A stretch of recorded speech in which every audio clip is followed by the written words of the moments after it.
Dear students of English Literature, today we welcome you in our lecture 1 Hindi version lecture, जिसमें आज हमारा topic है figures of speech और आप कह सकते हैं पोएटिक डिवाइसेस। आइए सबसे पहले जानते हैं कि फिगर्स ऑफ स्पीच और पोएटिक डिवाइसेस क्या होती हैं।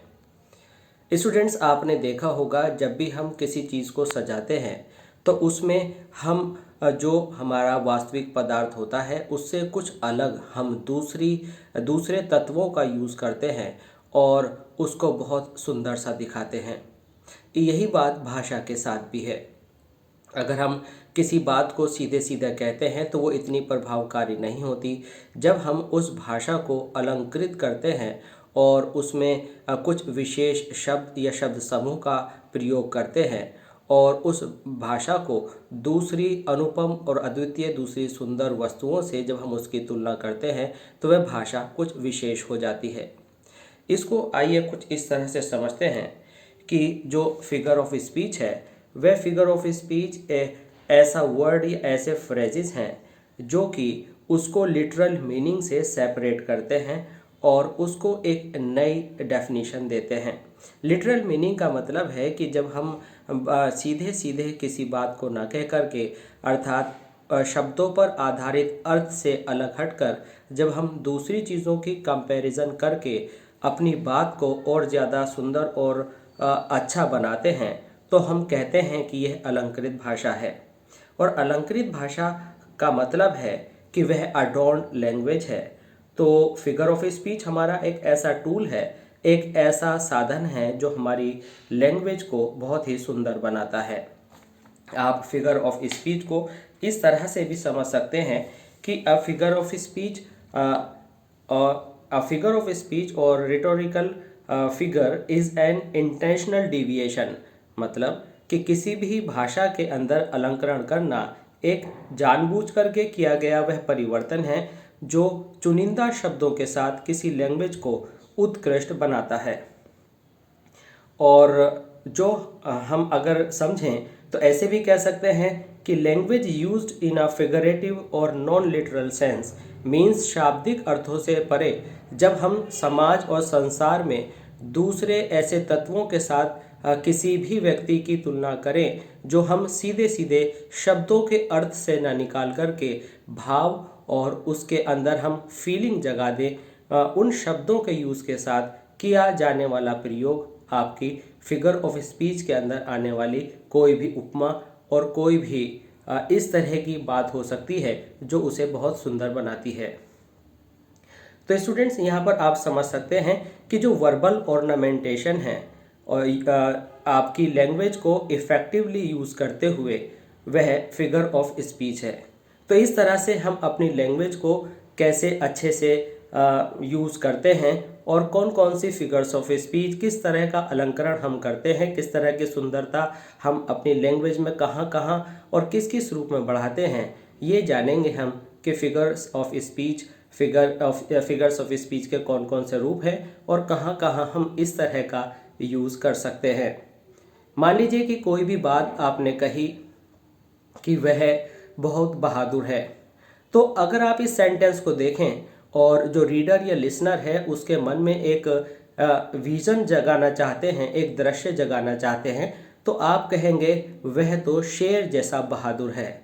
तो यहाँ पर आपने बहादुरी को इतना प्रभावशाली बना दिया कि बहादुरी का जिक्र करते में, बहादुरी का वर्णन करते में जैसे ही सिंह की बात आती है, शेर की बात आती है, तुरंत बहादुरी का जो तत्व है वह और प्रबलतम हो जाता है। तो इस तरह से हम यहाँ पर कहेंगे कि हमने यहाँ पर अपनी लैंग्वेज को अलंकृत कर दिया है, यानी शब्दों के साथ हमने उसका अलंकरण किया है, हमने उसकी सुंदरता को बढ़ा दिया है।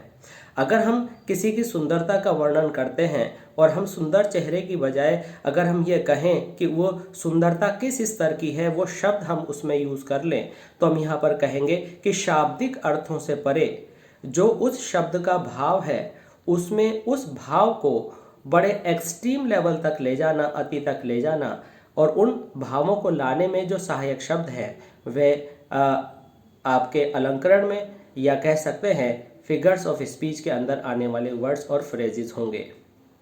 तो इसी फिगर ऑफ स्पीच को हम आज अपने लेक्चर में जानेंगे। और स्टूडेंट्स के काफ़ी रिक्वेस्ट के बाद ये हमने लेक्चर बनाने का निर्णय लिया कि स्टूडेंट्स को ये बताएं कि फिगर ऑफ स्पीच कितनी हैं, फिगर्स ऑफ स्पीच कितनी हैं और कौन कौन सी हैं।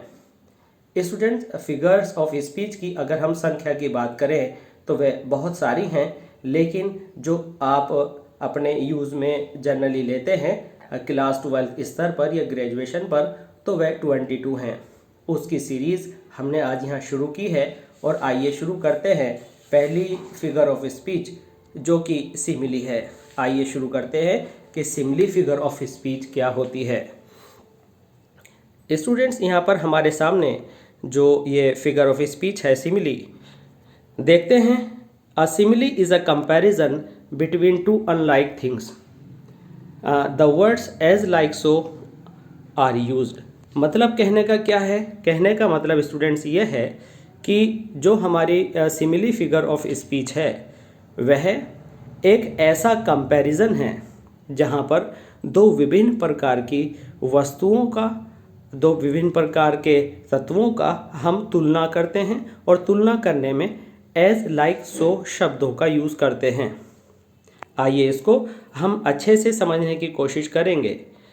जब हम लैंग्वेज में कोई सुंदरता या किसी भी विषय का वर्णन कर रहे हों तो वहाँ पर हम क्या करते हैं कि वहाँ पर हम एक बात कहते हैं, जैसे कि हमने कहा वह शेर जितना बहादुर है। हमने कहा कि वह बहादुर है, लेकिन इसमें शेर जितना, यानी कहने का अर्थ यह है कि अ सिमिली इज़ अ कंपैरिजन, यानी ये एक तुलना है टू अनलाइक थिंग्स में, टू अनलाइक ह्यूमन बींग्स में या टू अनलाइक लिविंग बींग्स में। और इस तुलना करने में जब आप एज लाइक और सो शब्द यूज़ करते हैं तो वह सिमिली फिगर ऑफ स्पीच कहलाती है और ये स्मॉलेस्ट डेफिनेशन है।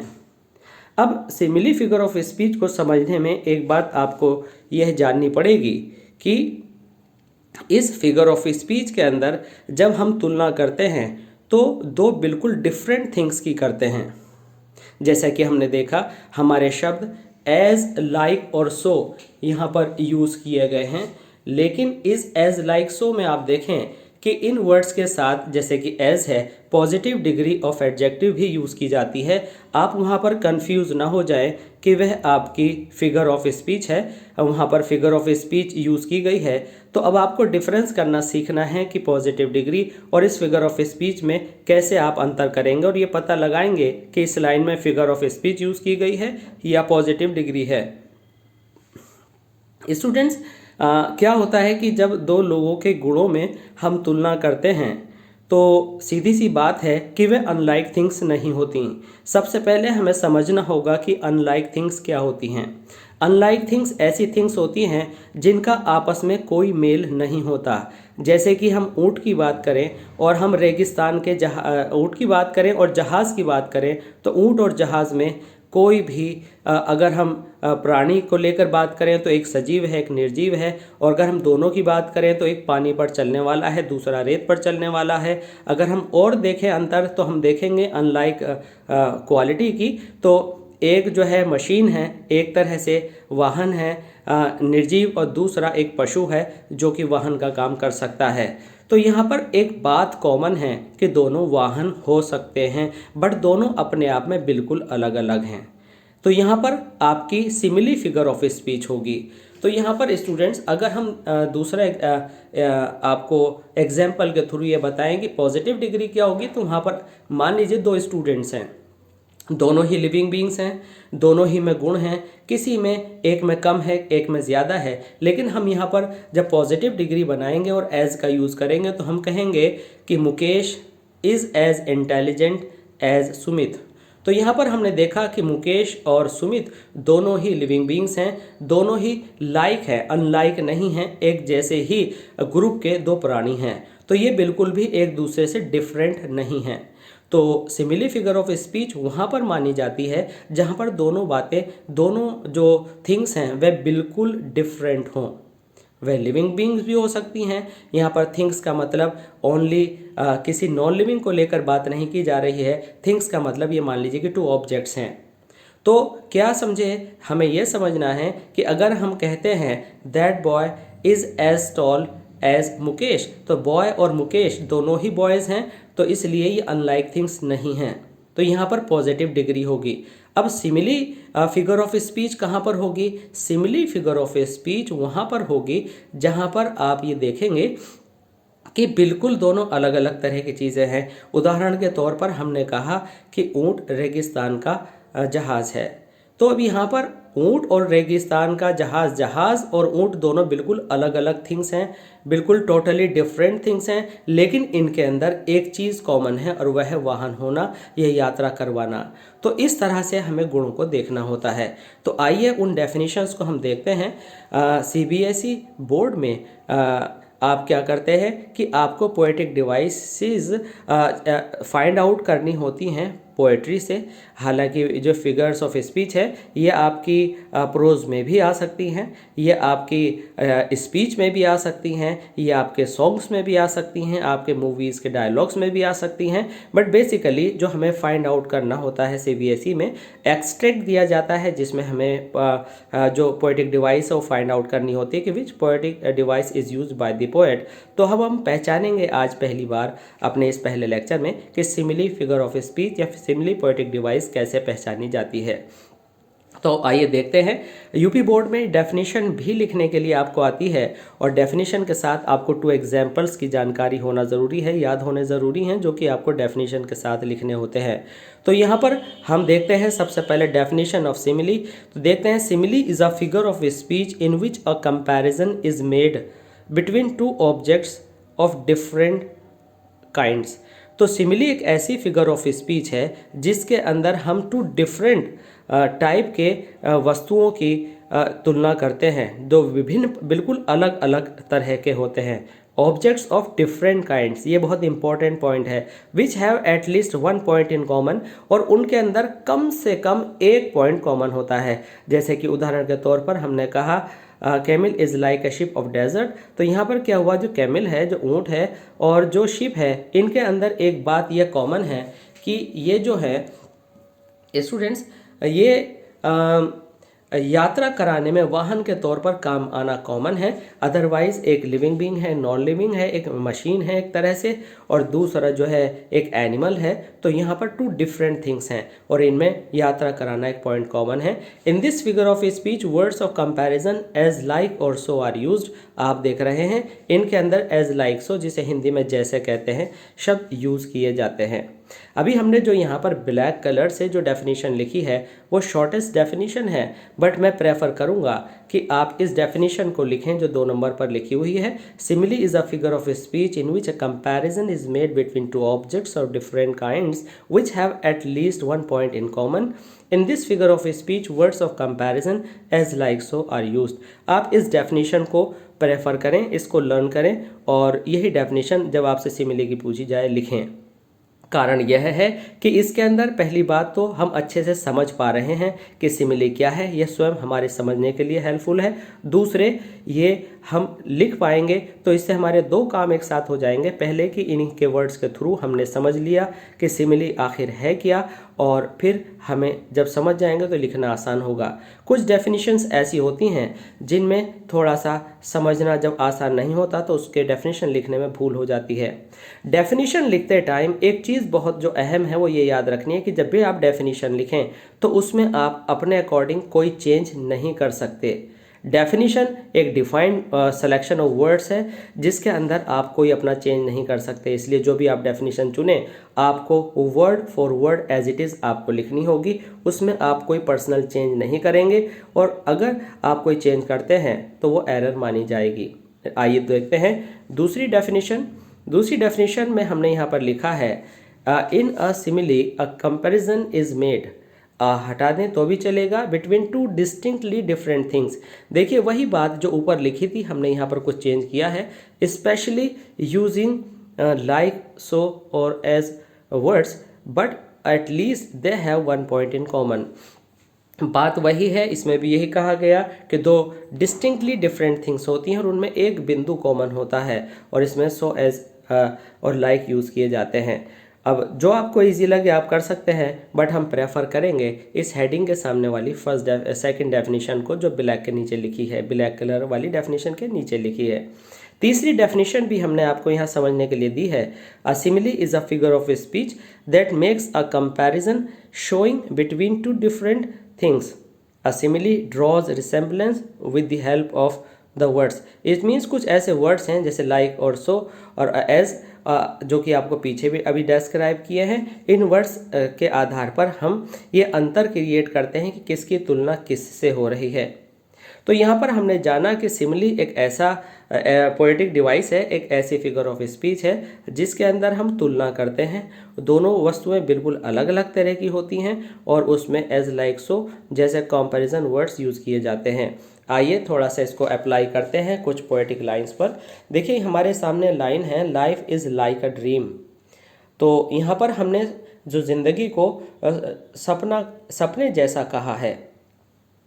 सपने जैसा कहना का मतलब है कि ज़िंदगी कब पूरी हो जाती है, ज़िंदगी में हम क्या क्या सोचते हैं और क्या क्या हो जाता है अचानक से, बिल्कुल वैसे ही जैसे कि सपना शुरू करना और सपने का अंत करना अपने हाथ में नहीं होता, वैसे ही सेम लाइफ के अंदर शुरू करना और उसका समाप्त करना उसको, ये हमारे हाथ में नहीं होता। तो यहाँ पर लाइफ और ड्रीम के अंदर कोई भी तालमेल नहीं है, कोई सिमिलरिटी नहीं है, लेकिन इन दोनों का हमारे हाथ में न होना कॉमन है। अर्थात एक पॉइंट जो कॉमन है लाइफ और ड्रीम के बिल्कुल अलग होने के बावजूद भी, तो वह यह है कि जीवन कैसे शुरू हुआ और जीवन कब समाप्त होगा ये हम बिल्कुल कंट्रोल नहीं कर सकते हैं। So as with the dream, बिल्कुल वैसे ही ड्रीम के साथ होता है। तो यहाँ पर क्या हुआ, दो विभिन्न प्रकार के बिल्कुल अलग अलग थिंग्स हैं और उसमें वर्ड लाइक यूज़ किया गया है, इसलिए यहाँ सिमिली फिगर ऑफ स्पीच है। तो आप दो ईजीएस्ट एग्जाम्पल्स याद कर लें बोर्ड के लिए, जो कि एग्जामिनेशन में आप लिखें। अपने आप से आपको एग्जाम्पल अगर आप ना बनाएं तो ज़्यादा अच्छा होगा। दूसरा एग्जाम्पल है, the night is dark as the black stone. अब कहाँ रात और कहाँ काला पत्थर, दोनों में कोई मैचिंग नहीं है। तो यही तो होता है सिमिली फिगर ऑफ स्पीच में, two different things are compared, और जो वर्ड ऑफ कंपैरिजन एज हमने यहाँ पर यूज़ किया है। अब हमने कहा था तीसरा वर्ड सो भी होता है, तो एक एग्जाम्पल हमने सो का भी यहाँ दिया है, how far that little candle shows is beam. तो यहाँ पर यह बात जताने की कोशिश की गई है कि एक कैंडल के जो बीम है कहाँ तक जा सकते हैं, बहुत दूर तक नहीं जा सकते हैं। So shines a good deed in the naughty world. और यहाँ पर कवि ने ये कहा है कि ऐसे ही इस मक्कारी से भरी हुई दुनिया के अंदर, इस मक्कारी से भरी हुई दुनिया के अंदर कैसे एक नेक इंसान के अच्छे कार्य फैल सकते हैं। अर्थात जिस तरह से एक मोमबत्ती की रोशनी उसकी लो काली रात में बहुत ज़्यादा दूर तक चीर कर नहीं जा सकती, उसी तरह से एक नेक इंसान की नेकी इस कनिंग और धूर्तता से भरे संसार में दूर तक नहीं जा सकती। तो यहाँ पर सो यूज़ किया है और कैंडल की रोशनी और अच्छे इंसान के कर्म दोनों की तुलना की गई है, जो कि बिल्कुल अलग अलग तरह की दो बातें हैं और इनके अंदर कंपैरिजन वर्ड सो यूज़ किया गया है। आइए देखते हैं हमारा example number 4, it dropped as the gentle rain from heaven. ये मर्सी पोएम से है जो कि शेक्सपियर द्वारा लिखी गई है। तो इसमें मर्सी के बारे में कहा गया है कि ये ऊपर से ऐसे आती है जैसे मानो स्वर्ग से वर्षा हो रही हो। तो दया और वर्षा दोनों में कोई मैच नहीं है, लेकिन फिर भी यहाँ पर उसके सॉफ्टनेस होने पर, ब्लेस्ड क्वालिटीज़ होने पर यहाँ तुलना की गई है और एज वर्ड यूज़ किया गया है, इसलिए यहाँ पर हम कहेंगे कि सिमिली फिगर ऑफ स्पीच है। इसके बाद I wandered lonely as a cloud, जो कि विलियम वर्ड्सवर्थ की पोएम से ली गई एक लाइन है। और यहाँ पर जो आप जानते हैं कि वर्ड्सवर्थ एक पोएट ऑफ नेचर रहे हैं और उन्होंने जब डैफडिल्स को देखा था तो ये लाइन कही थी। तो एज ए क्लाउड, कहाँ तो पोएट और कहाँ बादल, दोनों में कोई कंपैरिजन, कोई बिल्कुल दोनों ही डिफरेंट हैं और उनमें जो एक पॉइंट कॉमन है वो है वॉन्डरिंग। तो इसलिए यहाँ पर ये कंपैरिजन एज वर्ड के साथ यूज़ हुई, इसलिए यहाँ पर आपका सिमिली फिगर ऑफ स्पीच है। और हमारे इस आज के 6 एग्जाम्पल में आप देखेंगे her face is like the moon. तो चेहरे को सुंदर न बता करके खूबसूरती का एक अनुपम लेवल इसमें दिखाया गया है मून। तो आप जब भी सुंदरता के बारे में सोचेंगे, किसी के फेस के बारे में सोचेंगे, तो जैसे ही यहाँ पर मून का शब्द आएगा तो आपके मन में उस सुंदरता के प्रति जो उसकी इंटेंसिटी है वो बढ़ जाएगी। तो इसलिए हमने कहा कि यहाँ पर जो हमारी लैंग्वेज है वो फिगरेटिव हो गई है। फिगरेटिव लैंग्वेज हमारे लिटरल मीनिंग से कहीं ज़्यादा असरदार होती है। लिटरल मीनिंग वह मीनिंग होता है जो शब्दों के अर्थ से निकलता है, शब्दों से निकलता है, लेकिन जो फिगर ऑफ स्पीच है ये हमें भावों तक ले जाती है। तो किसी भी लैंग्वेज को जो कि शब्दों के अर्थ से लेकर निर्जीव सी लगती है, उसको सजीव और सजग और प्रभावशाली बनाने में जो शब्दों का यूज़ करते हैं उसे फिगर ऑफ स्पीच कहते हैं। और इस श्रेणी में आज आपने स्टडी किया कि सिमिली फिगर ऑफ स्पीच क्या होता है। अगर आप शॉर्टेस्ट डेफिनेशन लर्न करना चाहते हैं तो ये ब्लैक वाली डेफिनेशन जो ब्लैक कलर में लिखी गई है आप लर्न कर सकते हैं, बट मैं प्रेफर करूँगा कि आप दूसरी हेडिंग के सामने वाली इस बड़ी डेफिनेशन को याद करें। उम्मीद करता हूँ कि ये लेक्चर आपको बहुत ज़्यादा समझ में आया होगा और इसी सीरीज़ में हम सभी जो फिगर्स ऑफ स्पीच हैं, पोएटिक डिवाइसेस हैं, उनको कवर करेंगे। और इन सारे लेक्चर्स को लेने के लिए प्लीज़ हमारे चैनल को सब्सक्राइब कीजिएगा ताकि आपको सभी लेक्चर्स सबसे पहले मिलें और आपको नोटिफिकेशन मिलता रहे कि कौन सी फिगर ऑफ स्पीच आपको किस लेक्चर में डिटेल के साथ स्टडी करने के लिए अवेलेबल हो रही है। तो और अगर आप इस लेक्चर को सुनते हैं और आपको लेक्चर पसंद आता है तो प्लीज़ हमारे चैनल को सब्सक्राइब कीजिएगा, लाइक कीजिएगा और शेयर कीजिएगा। अब आगे हमारे लेक्चर्स को देखने के लिए बने रहिए और अटेंड करते रहिए और ऐसी classes of English language. Thanks for being with us, thanks for watching और ऐसी classes of English language. Thanks a lot.